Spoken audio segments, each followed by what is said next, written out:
L'appel d'urgence lancé par la régie des OSA a bel et bien été entendu. Face au manque d'eau potable qui affecte près de 800 000 personnes dans la partie ouest de la ville de Kinshasa, notamment dans les communes de Sédembao et surtout à Mongafula, et ce, en raison de la progression rapide des 3 têtes d'érosion menaçant la conduite principale des transports d'eau traitée des usines de traitement d'eau de Lukaya, DN600. Les ministres des Infrastructures et Travaux Publics, John Banzalunda, a convoqué une importante réunion d'urgence. Objectif affiché, créer une task force avec le directeur général de l'Office des voiries et drainage, Victor Ntumba, le directeur général du Fonds national d'entretien routier, Foner, Pierre Bundoki et le directeur général adjoint de la régie des USA, Jean Bosco Mwaka Indele, ainsi que l'entreprise chinoise de construction, le groupe Guangping International. Au cours de cette séance de travail, le ministre des Infrastructures et Travaux Publics a ordonné une descente urgente sur le terrain pour des instructions claires et précises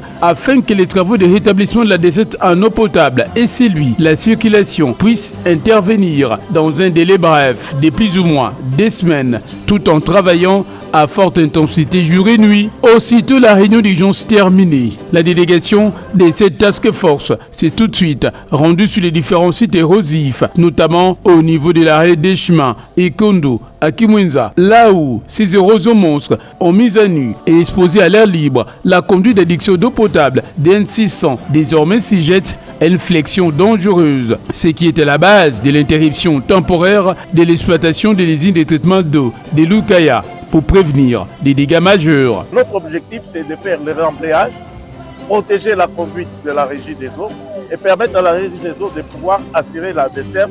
Ah non, ça fait plus ou moins 2 mois où la population de ces côtés n'est pas desservie à nous. Donc c'est ça notre objectif principal. Le rétablissement de la route, de chemin et sur Ekondo, qui sont les 2 qui menacent la conduite de la régie des eaux. Et après, nous allons faire maintenant ce que nous appelons les travaux définitifs. Une fois arrivé sur place, le directeur général adjoint, la régie des USA, Jean Bosco Mwaka Indele, s'est dit satisfait de voir le gouvernement de la République, par l'étrichement du ministère des Infrastructures et Travaux Publics, procéder au lancement des travaux de stabilisation de ces sites érosifs et de sécurisation de la conduite principale d'eau traitée DN600 afin de rétablir la desserte en eau potable dans la partie ouest de la ville de Kinshasa. Le plus grand problème, c'est au niveau de l'érosion des chemins. Et depuis cette date-là, nous avons arrêté le fonctionnement de l'usine de Lukaya qui produit chaque jour près de 31 pour une capacité installée de 36 000 mètres cubes par jour. C'est souffrant pour cette population. Raison pour laquelle aujourd'hui nous avons eu une réunion sur instruction du chef de l'État.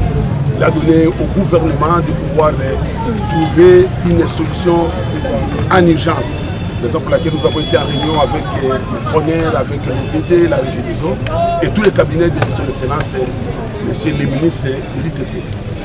Par la même occasion, Jean Bosco Mwaka Indele a appelé les abonnés concernés au calme et à la patience en attendant la fin des 10 travaux. Notre descente sur le terrain, c'est pour donner l'espoir à cette population pour dire les travaux d'envergure commencent avec l'entreprise GGPI pour que nous puissions, dans un délai bref, le ministre a demandé 2 semaines de manière à ce que nous puissions au moins stabiliser la situation et reprendre l'exploitation de notre usine de Lukaya. Dans la foulée, le directeur général adjoint, la régie des USA, a présenté ses excuses aux abonnés concernés pour les désagréments rencontrés ces derniers temps dans la fourniture d'eau potable. Parce que c'est la nuit et jour.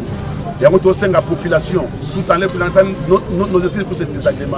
Au Ezali, le département de la frontière à Bissoni, à OVD, c'est la nature qui a Makamonaye et Salemi. Parce que l'eau, c'est la vie et l'eau potable, c'est la longue vie. Aujourd'hui, à Kimbasé, l'usine est déjà en train de fonctionner à 50%. Et les travaux continuent avec espoir qu'il y ait 60, 70, 80 jusqu'à 100% pour que les Kimbasé soient. Malgré ces nombreux défis, la régie des distributions d'eau, régie des OSA, reste déterminée et engagée à mener à bien sa mission principale, celle d'assurer l'accès à l'eau potable pour tous les citoyens de la République démocratique du Congo.